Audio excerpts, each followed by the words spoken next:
ಓಂ ಶ್ರೀ ಸಾಯಿನಾಥಾಯ ನಮಃ. ಶ್ರೀ ಸಾಯಿ ಸಚ್ಚರಿತೆ 31ನೇ ಅಧ್ಯಾಯ. ಬಾಬಾ ಅವರ ಸಮ್ಮುಖದಲ್ಲಿ ಸನ್ಯಾಸಿ ವಿಜಯಾನಂದ್, ಬಾಳಾರಾಮ್ ಮಾನ್ಕರ್, ತಾತ್ಯಾಸಾಹೇಬ್ ನೂಲ್ಕರ್, ಮೇಘಾ, ವ್ಯಾಘ್ರ. ಮನುಷ್ಯ ತನ್ನ ಅಂತ್ಯಕಾಲದಲ್ಲಿ ಮಾಡುವ ವಿಚಾರಗಳಿಗೆ ತಕ್ಕಂತೆ ಫಲವನ್ನು ಪಡೆಯುತ್ತಾನೆ. ಆ ಸಮಯದಲ್ಲಿ ಅವನು ಭಗವತ್ಪಾದಗಳಲ್ಲಿ ತನ್ನ ಧ್ಯಾನವನ್ನಿಟ್ಟರೆ ಜನ್ಮಹೀನನಾಗಿ ಮತ್ತೆ ಜನ್ಮ ತಾಳುವುದಿಲ್ಲ. ಆದುದರಿಂದಲೇ ಸಂತರು ನಮಗೆ ನಾಮಸ್ಮರಣೆ ಮಾಡಲು ಉಪದೇಶಿಸುತ್ತಾರೆ. ಕೆಲವು ಸಲ ನಮ್ಮ ಕಾಲದಲ್ಲಿ ನಾವು ಹೌಹಾರಿ ಪರಮಾತ್ಮನನ್ನು ಮರೆತು ನಮ್ಮ ಇಡೀ ಜೀವನ ವ್ಯರ್ಥವಾಗಬಹುದಾಗಿದೆ. ಇದನ್ನು ತಪ್ಪಿಸುವ ಸಲುವಾಗಿ ನಾವು ನಾಮಸ್ಮರಣೆಯ ಅಭ್ಯಾಸ ಇಟ್ಟುಕೊಳ್ಳಬೇಕು. ನಮ್ಮ ಅಂತ್ಯದಲ್ಲಿ ನಾವು ಸಂತರಿಗೆ ಪೂರ್ಣವಾಗಿ ಶರಣಾಗತರಾದರೆ ಅವರು ನಮಗೆ ಸದ್ಗತಿ ದೊರೆಯಲು ಸಹಾಯವೆಸಗುತ್ತಾರೆ. ಇದು ಈ ಕೆಳಗಿನ ಕಥೆಗಳಿಂದ ಸ್ಪಷ್ಟವಾಗುತ್ತದೆ. ಬಾಬಾ ಅವರ ಸಮ್ಮುಖದಲ್ಲಿ ಸನ್ಯಾಸಿ ವಿಜಯಾನಂದರೆಂಬ ಮದ್ರಾಸಿ ಸನ್ಯಾಸಿಯು ಒಮ್ಮೆ ಮಾನಸ ಸರೋವರಕ್ಕೆ ಹೊರಟರು. ದಾರಿಯಲ್ಲಿ ಬಾಬಾರವರ ಕೀರ್ತಿಯನ್ನು ಕೇಳಿ ಶಿರಡಿಗೆ ಬಂದು ತಂಗಿದರು. ಅಲ್ಲಿ ಹರಿದ್ವಾರದ ಸೋಮದೇವ ಸ್ವಾಮಿಯವರನ್ನು ಭೇಟಿ ಮಾಡಿ ಮಾನಸ ಸರೋವರದ ಪ್ರಯಾಣದ ಬಗ್ಗೆ ವಿಚಾರಿಸಿದರು. ಅವರು ಮಾನಸ ಸರೋವರಕ್ಕೆ ಪ್ರಯಾಣ ಮಾಡಬೇಕಾದರೆ ದಾರಿಯಲ್ಲಿ ಬಹಳ ಕಷ್ಟವನ್ನು ಅನುಭವಿಸಬೇಕೆಂದು ಹೇಳಿ ಅಲ್ಲಿಯ ಹವಾಗುಣ, ಜನಗಳ ನಡತೆ ಎಲ್ಲವನ್ನೂ ವಿವರಿಸಿದರು. ಇದನ್ನು ಕೇಳಿ ಅವರು ಮಾನಸ ಸರೋವರಕ್ಕೆ ಹೋಗುವ ವಿಚಾರ ಕೈಬಿಟ್ಟರು. ನಂತರ ಬಾಬಾರವರ ಬಳಿಗೆ ಹೋಗಿ ನಮಸ್ಕಾರ ಮಾಡಿದರು. ಆಗ ಬಾಬಾರವರು ಕೋಪದಿಂದ, ಈ ಸನ್ಯಾಸಿಯನ್ನು ಇಲ್ಲಿಂದ ಹೊರದೂಡಿ ಎಂದರು. ವಿಜಯಾನಂದರಿಗೆ ಬಾಬಾ ಅವರ ಮಾತಿನ ಅರ್ಥವಾಗಲಿಲ್ಲ. ಸ್ವಲ್ಪ ನೊಂದುಕೊಂಡು ಅಲ್ಲಿಯೇ ಎಲ್ಲವನ್ನು ನೋಡುತ್ತಾ ಕುಳಿತರು. ಆಗ ಬಾಬಾರವರ ಬೆಳಗಿನ ದರ್ಬಾರ್ ನಡೆಯುತ್ತಿತ್ತು.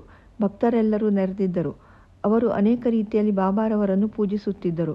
ಕೆಲವರು ಅವರ ಪಾದಪೂಜೆ ಮಾಡಿ ತೀರ್ಥ ತೆಗೆದುಕೊಳ್ಳುತ್ತಲೂ ಮತ್ತೆ ಕೆಲವರು ಗಂಧವನ್ನು ಲೇಪಿಸುತ್ತಲೂ ಜಾತಿ ಮತ ಭೇದವನ್ನು ತೊರೆದು ಸೇವೆ ಮಾಡುತ್ತಿದ್ದರು. ಬಾಬಾರವರು ಕೋಪಗೊಂಡಿದ್ದರೂ ಸಹ ವಿಜಯಾನಂದರು ಬಾಬಾರವರ ಮೇಲಿನ ಪ್ರೀತಿಯಿಂದ ಮಸೀದಿಯಲ್ಲೇ ಕುಳಿತರು.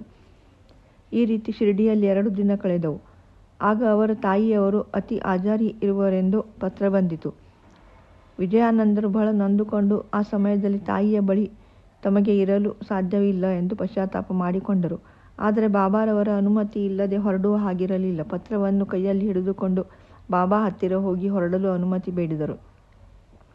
ಸರ್ವಜ್ಞರಾದ ಬಾಬಾ ಇದನ್ನರಿತು, ನೀನು ತಾಯಿಯನ್ನು ಬಹಳವಾಗಿ ಪ್ರೀತಿಸುವೆ, ಹಾಗಾದರೆ ಸನ್ಯಾಸವನ್ನೇಕೆ ಸ್ವೀಕರಿಸಿದೆ? ವ್ಯಾಮೋಹ ಮತ್ತು ಮಮತೆ ಸನ್ಯಾಸತ್ವಕ್ಕೆ ವಿರೋಧವಾದವುಗಳಲ್ಲವೇ? ನೀನು ಕೊಠಡಿಗೆ ಹೋಗಿ ಸುಮ್ಮನೆ ಕುಳಿತುಕೋ. ತಾಳ್ಮೆಯಿಂದ ಕೆಲವು ದಿನ ಕಳೆ. ವಾಡಾದಲ್ಲಿ ಅನೇಕ ದರೋಡೆಕೋರರಿದ್ದಾರೆ, ಬಾಗಿಲು ಹಾಕಿಕೋ. ಇಲ್ಲದಿದ್ದರೆ ಲೂಟಿ ಮಾಡುತ್ತಾರೆ. ಐಶ್ವರ್ಯ ಮತ್ತು ಸುಖವು ಶಾಶ್ವತವಲ್ಲ. ಮಾನವನಾಗಿ ಹುಟ್ಟಿದ ಮೇಲೆ ಸಾವು ಖಂಡಿತ. ಮೋಹ ಮತ್ತು ಮಮತೆಯನ್ನು ತ್ಯಜಿಸು. ಯಾರು ಶ್ರೀ ಹರಿಯನ್ನೇ ಸ್ಮರಿಸುತ್ತಾರೆಯೋ ಅವನ ಸಹಾಯಕ್ಕೆ ದೇವರು ಹೋಗುತ್ತಾನೆ. ನೀನು ನಿನ್ನ ಪೂರ್ವಜನ್ಮ ಪುಣ್ಯದ ವಿಶೇಷದಿಂದ ಇಲ್ಲಿಗೆ ಬಂದಿರುವೆ. ನಾನು ಹೇಳಿದುದನ್ನು ಗಮನಿಸಿ ನಿನ್ನ ಜೀವಿತೋದ್ದೇಶವನ್ನು ಸಾಧಿಸು. ನಿಷ್ಕಾಮಿಯಾಗಿ ನಾಳೆಯಿಂದ ಭಾಗವತ್ ಪಾರಾಯಣ ಮಾಡು. ಬಿಡದೆ 3 ಸಪ್ತಾಹಗಳನ್ನು ಆಚರಿಸು. ದೇವರು ಮೆಚ್ಚಿ ನಿನ್ನ ದುಃಖಗಳನ್ನು ನಿರ್ಮೂಲನ ಮಾಡುತ್ತಾನೆ. ಆಗ ಭ್ರಮೆಯು ಮರೆಯಾಗುತ್ತದೆ, ಶಾಂತಿ ಲಭಿಸುತ್ತದೆ ಎಂದರು. ನಂತರ ಅವನ ಮರಣದ ಕಾಲವು ಸಮೀಪಿಸಿತೆಂಬುದನ್ನು ತಮ್ಮ ಜ್ಞಾನ ದೃಷ್ಟಿಯಿಂದ ಬಾಬಾ ತಿಳಿದು ವಿಜಯಾನಂದರಿಗೆ ಯಮದೇವನು ಮೆಚ್ಚುವ ಶ್ರೀರಾಮ ವಿಜಯವನ್ನು ಪಾರಾಯಣ ಮಾಡಲು ಹೇಳಿದರು. ಮರುದಿನ ಬೆಳಿಗ್ಗೆ ಸ್ನಾನ ಮಾಡಿ ಲೇಂಡಿ ತೋಟದ ಪ್ರಶಾಂತವಾದ ವಾತಾವರಣದಲ್ಲಿ ವಿಜಯಾನಂದರು ಭಾಗವತ ಪಾರಾಯಣವನ್ನು ಆರಂಭಿಸಿದರು. ಹೀಗೆ 2 ಸಪ್ತಾಹ ಮಾಡಿ ಬಳಲಿದ್ದರು. ನಂತರ ಒಂದು ದಿನ ವಾಡಾಕ್ಕೆ ಹಿಂತಿರುಗಿ ಬಡೇ ಬಾಬಾ ಅವರ ತೊಡೆಯ ಮೇಲೆ ಮಲಗಿದಾಗ ಪರಮಾತ್ಮನ ಸಾನ್ನಿಧ್ಯವನ್ನು ಹೊಂದಿದರು. ಬಾಬಾರವರು 1 ದಿನದ ಮಟ್ಟಿಗೆ ದೇಹವನ್ನು ಕಾಪಾಡುವಂತೆ ಆಜ್ಞೆ ಮಾಡಿದರು. ನಂತರ ಪೊಲೀಸರು ಬಂದು ಪರೀಕ್ಷಿಸಿ ಅಂತ್ಯಕ್ರಿಯೆಗೆ ಅನುಮತಿ ನೀಡಿದರು. ನಂತರ ಮೃತದೇಹವನ್ನು ಸಕಲ ಸಂಪ್ರದಾಯಕ್ಕನುಸಾರವಾಗಿ ತಕ್ಕ ಸ್ಥಳದಲ್ಲಿ ಸಮಾಧಿ ಮಾಡಲಾಯಿತು. ಈ ರೀತಿ ಬಾಬಾ ಆ ಸನ್ಯಾಸಿಗೆ ಸದ್ಗತಿಯನ್ನು ಕೊಟ್ಟರು. ಬಾಳಾರಾಮ್ ಮಾನ್ಕರ್ ಬಾಬಾರವರ ಪರಮ ಭಕ್ತರಾಗಿದ್ದರು. ತಮ್ಮ ಪತ್ನಿಯು ಕಾಲವಾದ ನಂತರ ಮನೆಯ ಜವಾಬ್ದಾರಿಯನ್ನು ಮಗನಿಗೊಪ್ಪಿಸಿ ಶಿರಡಿಗೆ ಬಂದು ನೆಲೆಸಿದರು. ಅವರ ಅಚಲ ಭಕ್ತಿಯನ್ನು ಮನಗಂಡ ಬಾಬಾ ಈ ಸನ್ಯಾಸಿಗೆ ಅನುಗ್ರಹ ಮಾಡಬೇಕೆಂದು ಇಚ್ಛಿಸಿ ಅವರಿಗೆ 12 ರೂಪಾಯಿಗಳನ್ನು ಕೊಟ್ಟು ಮಚ್ಛಿಂದ್ರಗಢದಲ್ಲಿ ವಾಸಿಸುವಂತೆ ಹೇಳಿದರು. ಮಾನಕರರಿಗೆ ಅಲ್ಲಿ ಹೋಗಲು ಇಷ್ಟವಿರಲಿಲ್ಲ. ಬಾಬಾರವರು ಅಲ್ಲಿಗೆ ಹೋಗುವುದರಿಂದ ಪ್ರಯೋಜನ ಇದೆ ಎಂದು ಹೇಳಿ ದಿನಕ್ಕೊಮ್ಮೆ ಆದರೂ ಗಡದ ಮೇಲೆ ಕುಳಿತು ಧ್ಯಾನಾಸಕ್ತರಾಗಲು ಅವರಿಗೆ ಹೇಳಿದರು. ಮಾನ್ಕರರು ಬಾಬಾರವರ ಮಾತಿನಲ್ಲಿ ನಂಬಿಕೆ ಇಟ್ಟು ಮಚ್ಛಿಂದ್ರಗಢಕ್ಕೆ ಬಂದರು. ಅಲ್ಲಿ ಪ್ರಕೃತಿಯ ರಮ್ಯವಾದ ಸೊಬಗನ್ನು ಮತ್ತು ಪ್ರಶಾಂತವಾದ ವಾತಾವರಣವನ್ನು ನೋಡಿ ಬಾಬಾರವರು ಹೇಳಿದಂತೆ ಧ್ಯಾನ ಮಾಡಲು ಯೋಗ್ಯ ಸ್ಥಳವೆಂದು ಭಾವಿಸಿದರು. ಕೆಲವು ದಿನಗಳ ನಂತರ ಅವರಿಗೆ ಜ್ಞಾನೋದಯವಾಯಿತು. ಸಾಮಾನ್ಯವಾಗಿ ಭಕ್ತರ ಸಮಾಧಿ ಸ್ಥಿತಿಯಲ್ಲಿ ದೇವರ ಸಾಕ್ಷಾತ್ಕಾರವಾಗುತ್ತದೆ. ಆದರೆ ಮಾನ್ಕರರಿಗೆ ಸಾಮಾನ್ಯ ಸ್ಥಿತಿಯಲ್ಲಿ ದೇವರ ಸಾಕ್ಷಾತ್ಕಾರವಾಯಿತು. ಅವರಿಗೆ ಬಾಬಾರವರ ದರ್ಶನವಾಯಿತು. ಮಾನ್ಕರವರು ಬಾಬಾರವರನ್ನು ನೋಡಿ, ನನ್ನನ್ನೇಕೆ ಇಲ್ಲಿಗೆ ಬರಮಾಡಿದಿರಿ ಎಂದು ಕೇಳಲು ಬಾಬಾ ಅವರು, ಶಿರಡಿಯಲ್ಲಿದ್ದಾಗ ನಿನ್ನ ಮನಸ್ಸಿನಲ್ಲಿ ಅನೇಕ ಯೋಚನೆಗಳು ಬರಲಾರಂಭಿಸಿದವು. ನಿನ್ನ ಮನಸ್ಸನ್ನು ಸ್ಥಿಮಿತಕ್ಕೆ ತರಲು ಸುಗವೇ ನಿನ್ನನ್ನು ಇಲ್ಲಿಗೆ ಬರಮಾಡಿದೆ. ಪಂಚಭೂತಗಳನ್ನೊಳಗೊಂಡ ಈ 3.5 ಅಡಿಯ ವ್ಯಕ್ತಿ ಶಿರಡಿಯಲ್ಲಿ ಮಾತ್ರ ಇರುವನೆಂದು ತಿಳಿದುಕೊಂಡೆಯಾ? ನೀನು ಈಗ ನೋಡುತ್ತಿರುವುದು ಬಾಬಾ ಅವರನ್ನೋ ಅಥವಾ ಬೇರೆಯವರನ್ನೋ ಎಂಬುದನ್ನು ನೀನೇ ನಿರ್ಧರಿಸು ಎಂದರು. ನಂತರ ಮಾನ್ಕರ್ ಅವರು ಬಾಂದ್ರಾಕ್ಕೆ ಪ್ರಯಾಣ ಬೆಳೆಸಿದರು. ಪುಣೆಯಿಂದ ದಾದರಿಗೆ ರೈಲಿನಲ್ಲಿ ಹೋಗಬೇಕೆಂದು ರೈಲ್ವೆ ನಿಲ್ದಾಣಕ್ಕೆ ಬಂದರು. ಟಿಕೆಟ್ ಕೊಳ್ಳುವ ಜಾಗದಲ್ಲಿ ಬಹಳ ನೂಕುನುಗ್ಗಲಿತ್ತು. ಬೇಗನೆ ಟಿಕೆಟ್ ದೊರೆಯಲಿಲ್ಲ. ಆಗ ಹಳ್ಳಿಯವನೊಬ್ಬನು ಅವರ ಹತ್ತಿರ ಬಂದು ಎಲ್ಲಿಗೆ ಹೋಗಬೇಕು ಎಂದು ಕೇಳಿದನು. ದಾದರಿಗೆ ಎಂದು ಮಾನ್ಕರರು ಹೇಳಿದರು. ಆಗ ಅವನು, ನನಗೆ ಬಹಳ ಜರೂರಾದ ಕೆಲಸವಿದೆ, ನಾನು ಈಗ ಹೋಗಲಾರೆ, ದಯಮಾಡಿ ನನ್ನ ಟಿಕೆಟನ್ನು ತೆಗೆದುಕೊಳ್ಳಿರಿ ಎಂದನು. ಮಾನ್ಕರ್ ಟಿಕೆಟನ್ನು ತೆಗೆದುಕೊಂಡು ಅವನಿಗೆ ಹಣ ಕೊಡಬೇಕೆನ್ನುವಷ್ಟರಲ್ಲಿ ಅವನು ಗದ್ದಲದಲ್ಲಿ ಎಲ್ಲಿಯೋ ಮಾಯವಾದನು. ಮಾನ್ಕರ್ ಹುಡುಕಿದರೂ ಕಾಣಲೇ ಇಲ್ಲ. ರೈಲು ಹೊರಡುವ ತನಕ ಅವರು ಹುಡುಕಾಡಿದ್ದರು. ಆದರೂ ಅವನ ಪತ್ತೆಯೇ ಆಗಲಿಲ್ಲ. ಮಾನ್ಕರರಿಗೆ ಇದು 2ನೇ ಸಾರಿ ಆದ ಸಾಕ್ಷಾತ್ಕಾರ. ಮಾನ್ಕರ್ ತಮ್ಮ ಮನೆಗೆ ಹೋಗಿ ಕೆಲವು ದಿನ ಇದ್ದು ನಂತರ ಶಿರಡಿಗೆ ಬಂದು ಬಾಬಾ ಅವರ ಸೇವೆ ಮಾಡತೊಡಗಿದರು.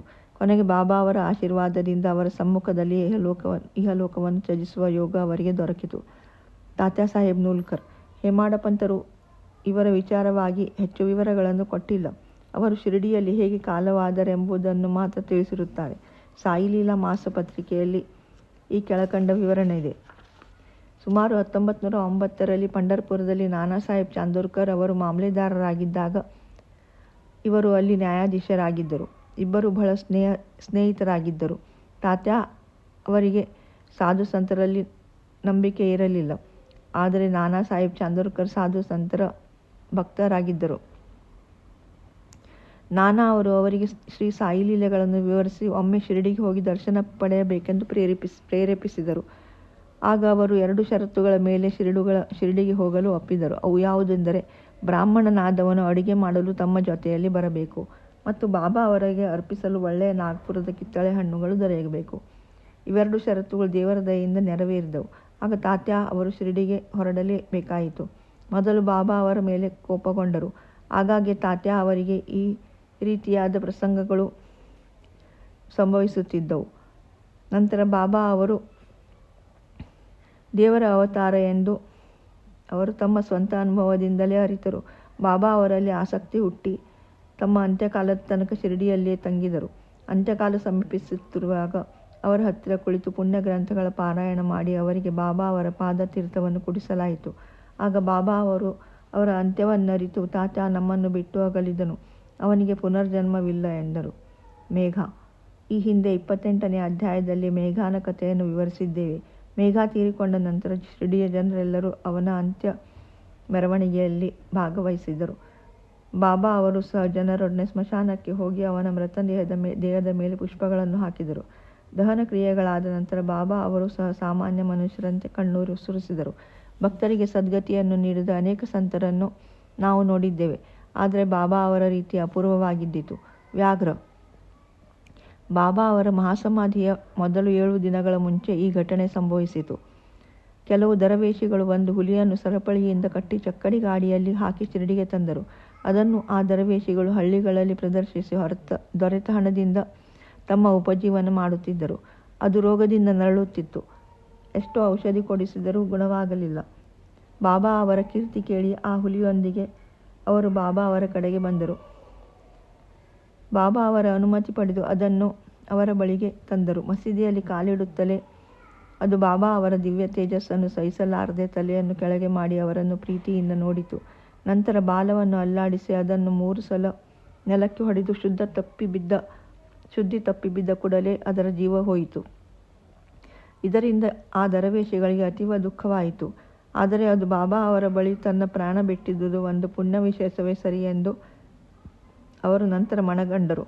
ಹುಲಿಯು ದರವೇಶಿಗಳಿಗೆ ಪೂರ್ವಜನ್ಮದಲ್ಲಿ ಋಣಿಯಾಗಿತ್ತು.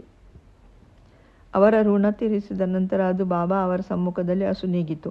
ಸಂತರ ಪಾದಗಳಿಗೆರಗಿ ಪ್ರಾಣ ಬಿಡುವ ಜೀವರಾಶಿಗಳೇ ಧನ್ಯ. ಈ ಘಟನೆ ನಡೆದ 7 ದಿನಗಳ ನಂತರ ಬಾಬಾ ಅವರ ದೇಹಾವಸಾನ ಆಯಿತು. ಓಂ ಶ್ರೀ ಸದ್ಗುರು ಸಾಯಿನಾಥಾರ್ಪಣಮಸ್ತು. ಶುಭಂ ಭವತು. ಶ್ರೀ ಸಾಯಿ ಪ್ರಣಾಮ್.